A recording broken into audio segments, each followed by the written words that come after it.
ndio minasema hivi, asante sana kwa wale nyamaza mamo. Nyamaza kwanza, usikie vile tunaenda na mpangilio huu.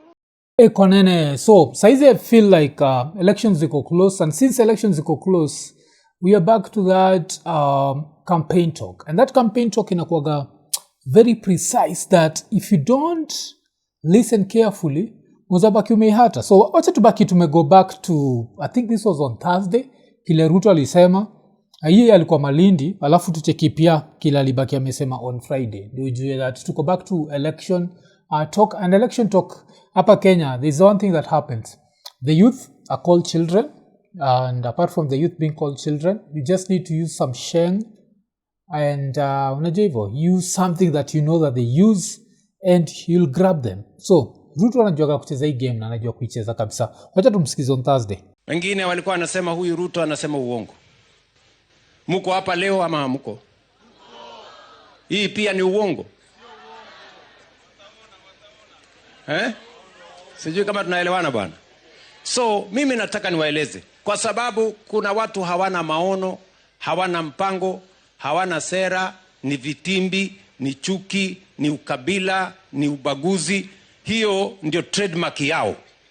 Lakini Kenya hii, kwa mapenzi ya Mungu, inshallah sikia hiyo, inshallah, that's specifically there. Kosha kana like Kenyan Muslim, you know, like anything that you talk, like kesho tapatana, inshallah.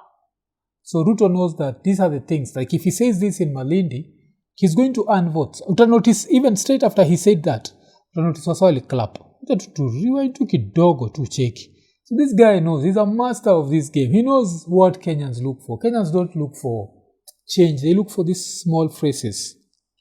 Lakini Kenya hii, kwa mapenzi ya Mungu, inshallah tunaibadilisha hatua kwa hatua tukisonga mbele. Nafikiria ni fala, cheki sasa kitu alidu. So hizi ni koshua ni zile phrases ama kwa kika chini na wala sana kwa mbele. Ni aje, ndio mafala believe niko nao, nafaa kutumia nini?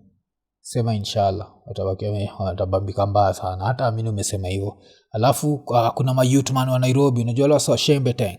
Asa shembeteng tufanya nini juu yao? Sawa shembeteng najua. Kuna phrase ukitumia hivi, utakuwa mwachota wote. Wacha tusikize. Wale nimesikia wale majamaa wengine kule ati wanasema ati wanapanga maandamano. Ati wanataka vijana wa kufanya maandamano. Ati wanataka vijana wa kufanya fujo. Ati ile mpango kubwa wako naye, nimewasikia kwa makini wanawaambia vijana, nyinyi enda mtafute kura, mkuje mtupigie kura.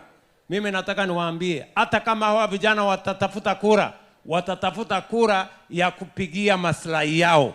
Hawawezi kutafuta kura ya kukupigia wewe ati ukue bwana mkubwa, na hawa vijana huna mpango yao. Mimi nimewauliza na bado hawajanijibu. Si ndio? Si wale jamaa nimewauliza.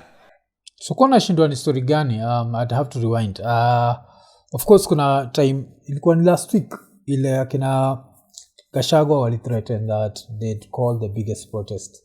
And this got me in a lot of trouble because I also talked about how they walked to Vigilance House and the whole of Nairobi did not come to a standstill. And kuna msee alikuwa nafikiria I meant chaos. No, it's not about chaos. When the Gen Z protest started, like June 18th and June 20th, before the police decided to go gang-ho on June 25th, Nairobi would come to a standstill. But still, so standstill does not mean chaos. So I remember saying that Ruto should call their bluff. So, of course, I think ukiona vile naongea juu hizo protest, I don't think he's moved that those protests are coming.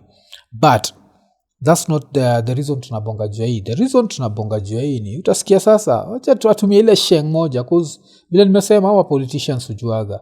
The average Kenyan hujaziwa na vitu za kipumbavu. Kumbuka ile time kulikuwa na ile youth empowerment at State House. And one of the things that happened was there was a prayer in Shembeteng. And the people were so happy. Oh, Ruto na Sakaja natuelewa. Okay, the 2 billionaires wanakuelewa. Sawa. Nimewauliza nyinyi, sera yenu ni gani? Mpango yenu ni gani? agenda yenu ni gani? Ati agenda yao ni kuondoa William Ruto. That is the only agenda they have. Hawana agenda ya vijana, hawajui vijana watapata ajira namna gani, hawajui vijana watafanya biashara namna gani.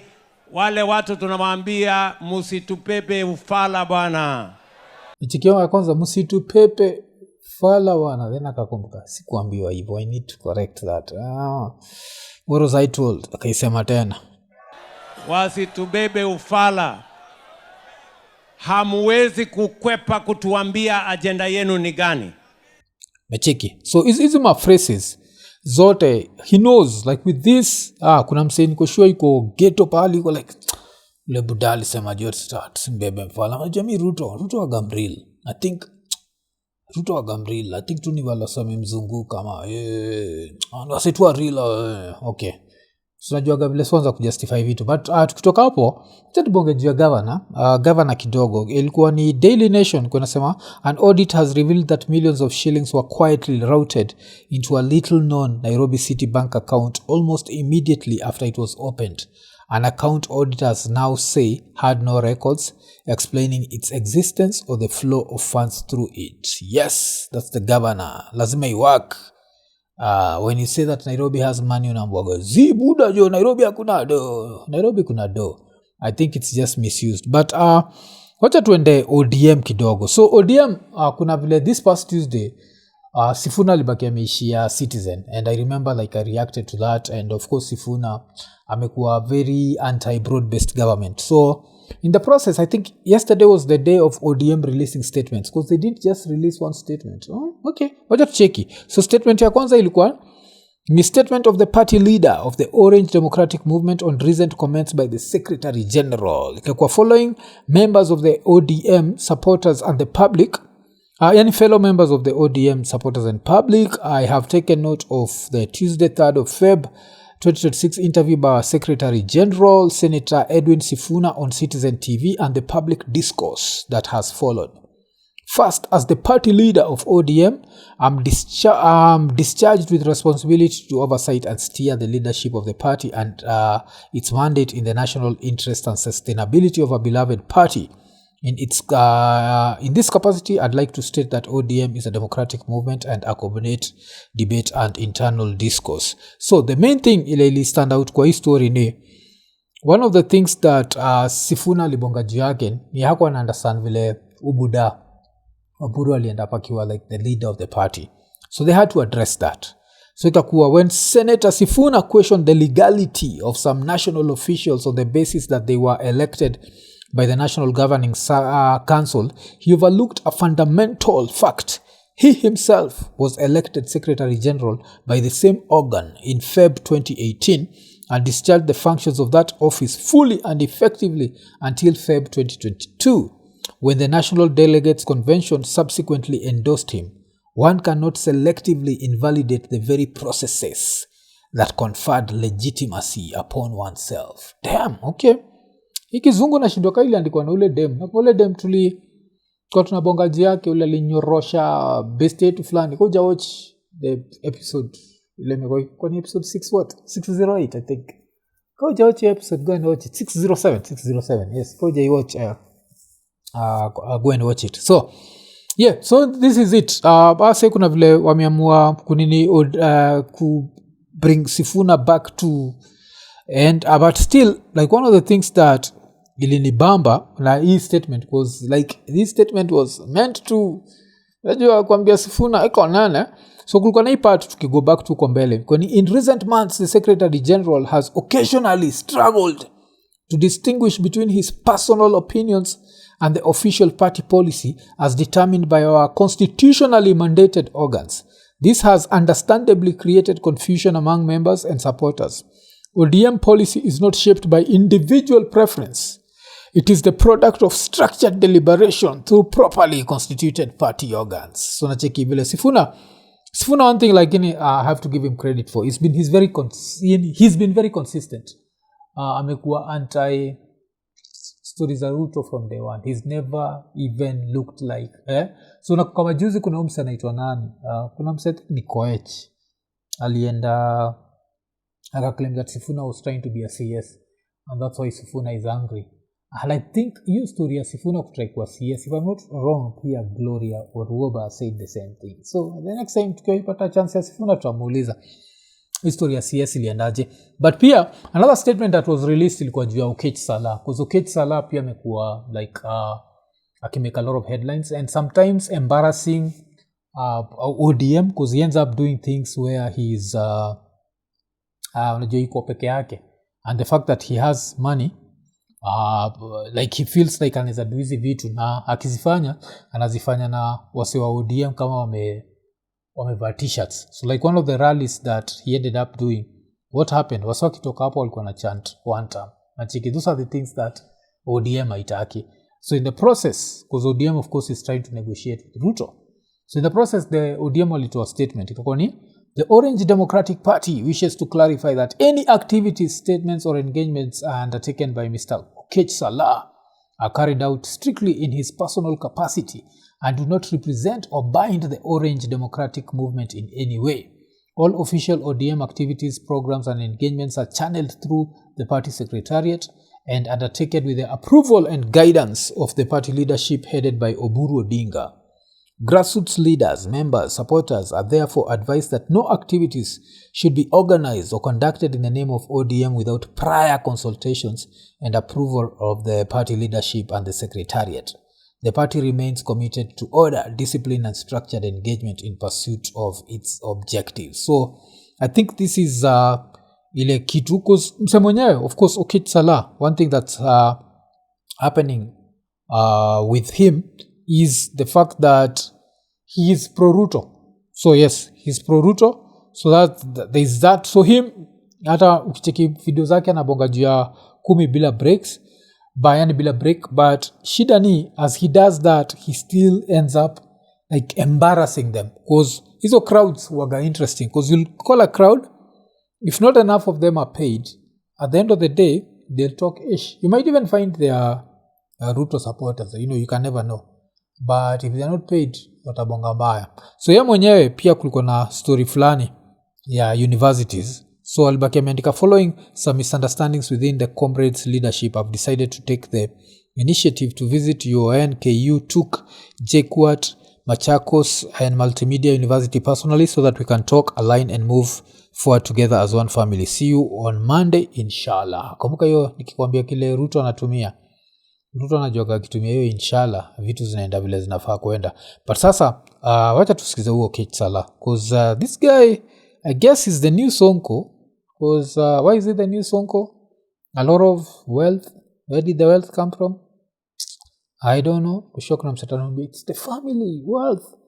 Family wealth inakuwa distributed hivi kweli? I don't know. Mandugu na madada wote, comrades power! Comrades power! Ndugu zanguni, sisi ni watu wa two term.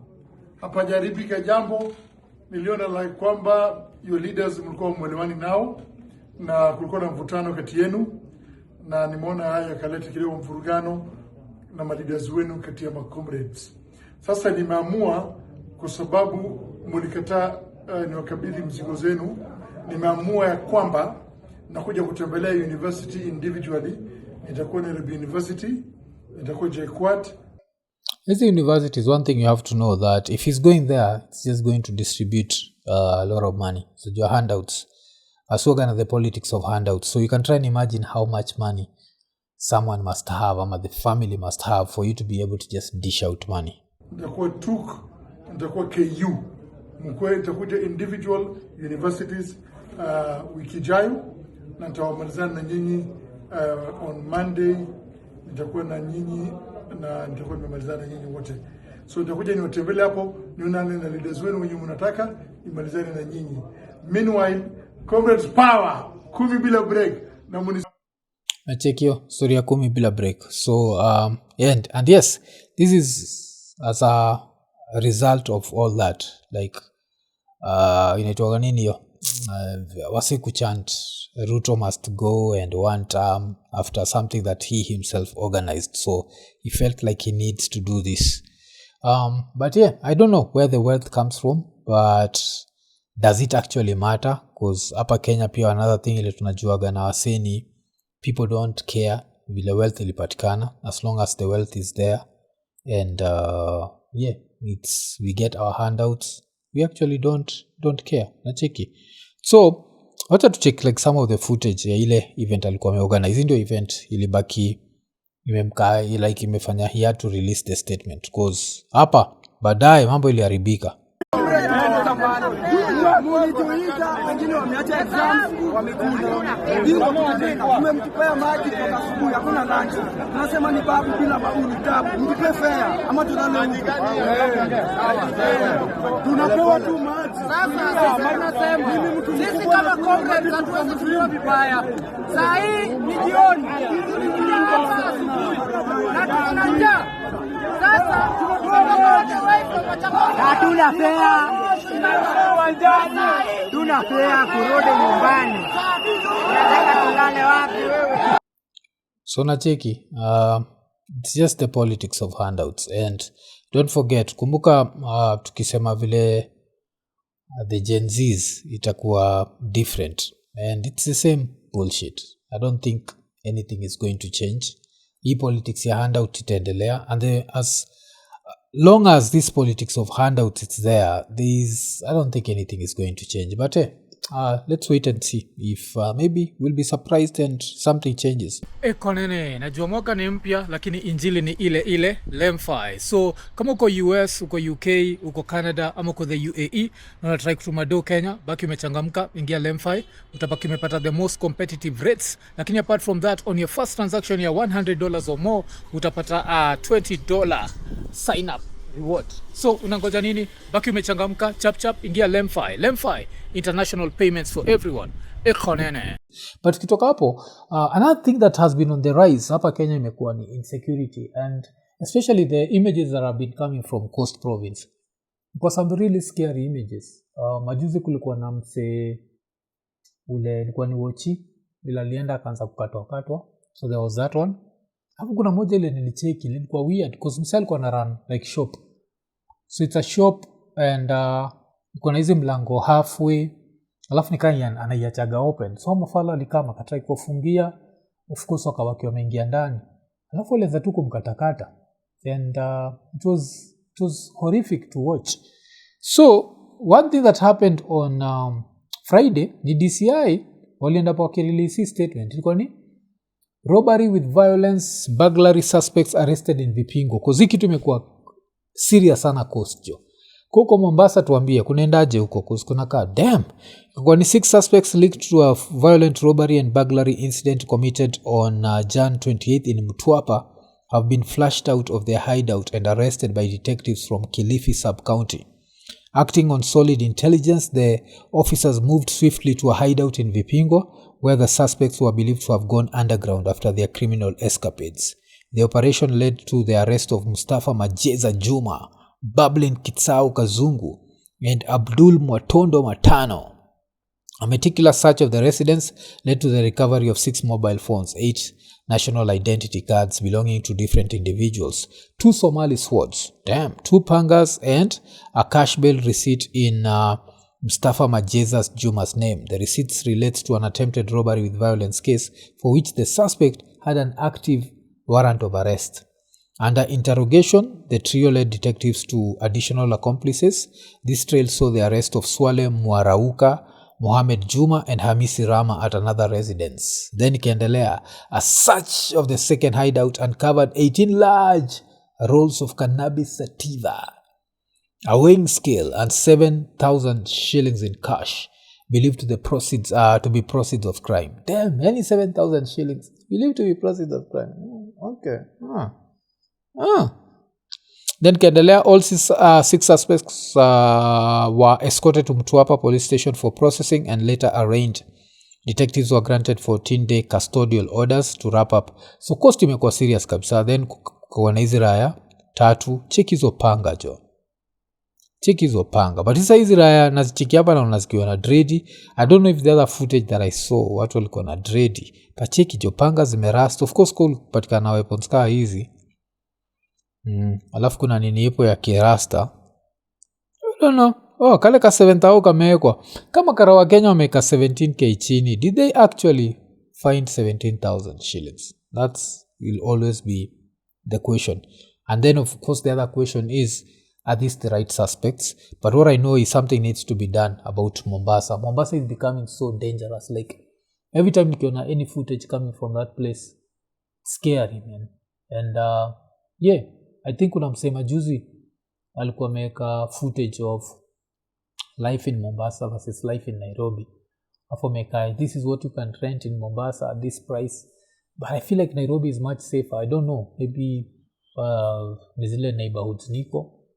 I feel like Nairobi is much safer. Sijaona that level of machete hapa Nairobi. Although sasa nilicheki something that was suggesting that history ya mapanga pia ina happen maside za Siaya. I think Siaya there is also a kigang that's doing that. And I don't know, like Kenya inakuwaga interesting because there are things that will make you feel like Kenya is safe, and then we always have these waves of like crime that happen where you start feeling that things are unsafe. Asijui kama makarao ifanyaga intentionally, and then makarao they act on it, then we go back to safety again. So I don't know.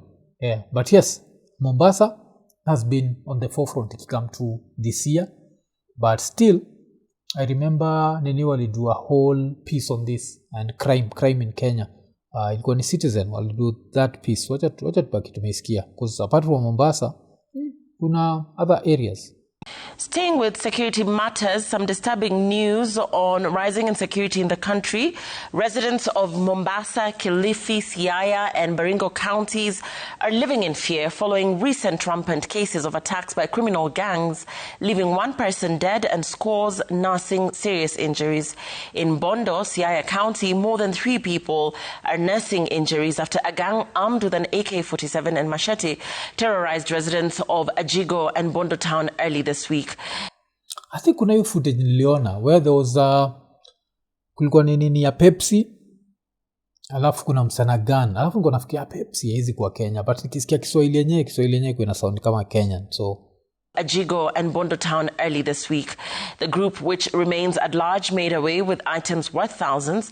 In the coast region, police are investigating 2 incidents in Mtwapa and Mombasa where panga-wielding gangs attacked 2 men at their places of work, injuring them and taking off with goodies. Gatete Njoroge reports. This CCTV at Ajigo Market on Tuesday. So of course hii footage lazima cheze nayo cause damn scary. Captures the moment 2 robbers armed with a machete and an AK-47 took over a shop. In a daring attack at 11 p.m. captured on tape, the men ordered customers to lie down before robbing their phones. They then ordered the shop owner who had taken cover to open an inner door. He refused and they forced their way in. They ransacked the shop and took off with more than 140,000 shillings, the day's sales. Convinced there was more cash, they returned to ask for more. With the robbers out of sight, the customers on the floor dashed out to seek help. Asikia hiyo jo, hii ni Ocha bana. Ocha inafaa kuwa safe. Damn. Alafu mtu shindogwa like makara wa Kenya wanadu nini? Because AK-47 makara wa Kenya watembea na AK-47, so could be the ones who've given them the guns. The criminals left the shop in a hurry and disappeared using a standby motorbike, which was parked outside the shop. In another incident captured in Bondo town. Oh, yeah, Pepsi ilikuwa Bondo jo. Damn. Okay. 9 kilometers from Ajigo Market, the same group was seen terrorizing residents. Okay, the same group. Ini Ocha jo. Wasiwasiaya, niambieni kunaendaje huko jo. Sasa sisi tunajitetea kara za Kisumu. Although Kisumu pia nasikiaga katikati yote inakuwa na certain level of insecurity that's crazy. So nakumbuka nikiambiwa hapa huwezi tembea peke yako bwana. Hapa ukitembea peke yako unashangaa. But damn, like the same gang 9 kilometers. Hii lazima wako wamehaya guns za makarao. Because vile makarao wa Kenya worked swiftly, I don't think you can drop this and then go 9 kilometers away to rob again unless stealing phones and any valuable on site. The victims narrated their ordeal. Walinichapa na panga kwa macho, nikaenda tu chini hivyo. Baadaye wakaingia kwa duka, wakafanya vitu zao huko. Achikiki shida ya machiki usakipata na story yake sad kuna raya zina smile huko cause ndio the worst thing about life. Saa zingine mtu anaweza kuona kupatia the saddest story but they say it in such a way unajipata tu kismile. Which just a bad thing that happens. Wakachoka. They have attacked us several times. We and other soaps have been attacked and nothing has been done. Last year they attacked one person of M-Pesa and it just went away. The investigation went around and we have not got anything around to satisfy that the thugs were arrested. Bondo Police Commander Robert Aboki says they have launched a hunt for the suspects who were identified from the CCTV footage. Sikia walinikata mapua nikashindwa kwani yule mbunge amefufuka? Yule mbunge amefufuka.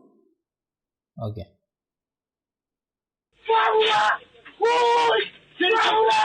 In another heart-wrenching attack captured on CCTV, this shopkeeper in Mutwapa was captured struggling to restrain a gang from accessing his shop.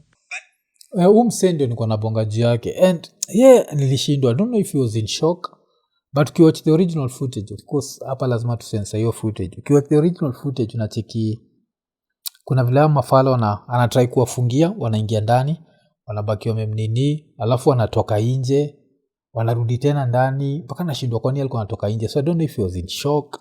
I don't know if he was still expecting them to somehow have compassion and give him back his money. I don't know. And of course I've never been in such a situation, so siwezi judge reaction yake. But one thing I guess, saizi kwa Mombasa, as a security guard you have to be behind some gate, hawezi kuwa nje ya gate. And if you're running a shop lazima ujue, lazima ufunge tu kila kitu na deal na wase through kale ka peephole. Why? Because I don't think there's help that inaenda kukuja.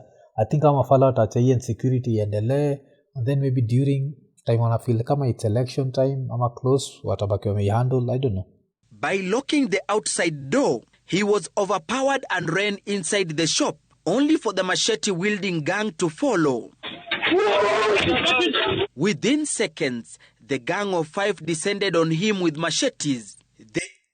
Kitu moja nashindwa. Sijui kama hilo nini waliweza kuonyesha hiyo on air. This is too graphic, man. This is what I was talking about. Like it's too graphic. They went for the cash drawer before some made away with goodies. In less than 2 minutes, the gang had completed their mission, occasioning losses in the thousands of shillings and causing a man serious injuries. The incident happened on January 28th, 3 days after another attack in Mombasa CBD, where a security guard was attacked by another criminal gang armed with machetes. Oh, man. Kenya, man. Kenya itakudisappoint because if the first incident happens and it's captured on CCTV, what should happen? The police lazima wakuwe released, alafu watafute raya zinatembea na weapons. Like it's so simple.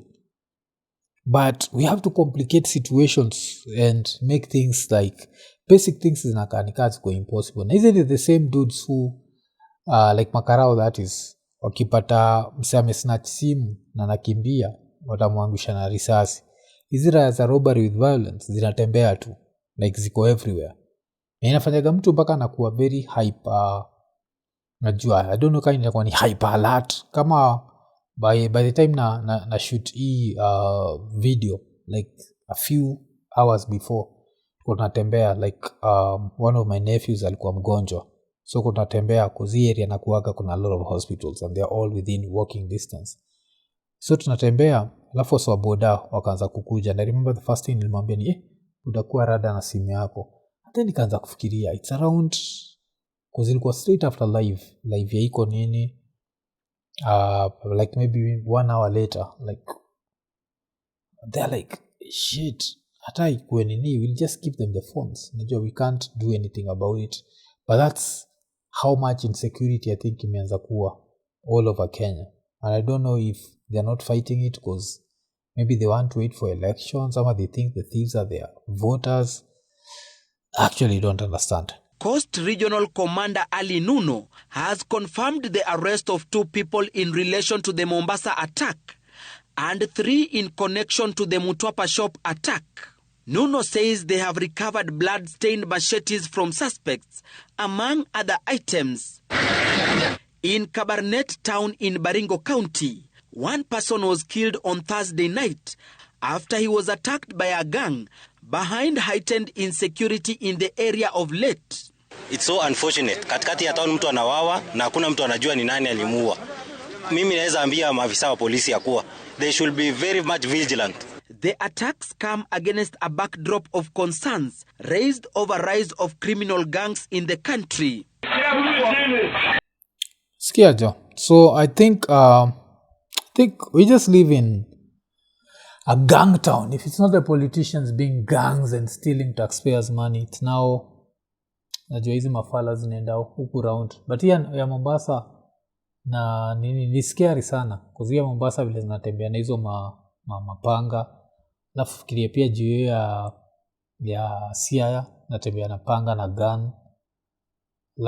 Alafu unajua kitu happening if that's not in quotes, the situation is not arrested by the suspects getting arrested. What's going to happen is these gangs zitakuwa more emboldened, and I expect this same sort of bullshit to happen in Nairobi, start spreading around in Nairobi. So I think tunafaa kubrace for very interesting times.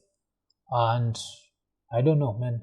You see, when we go to vote, we never vote for insecurity as an issue. Nachikigi other countries na kwa like, tutafight crime, tutafight insecurity.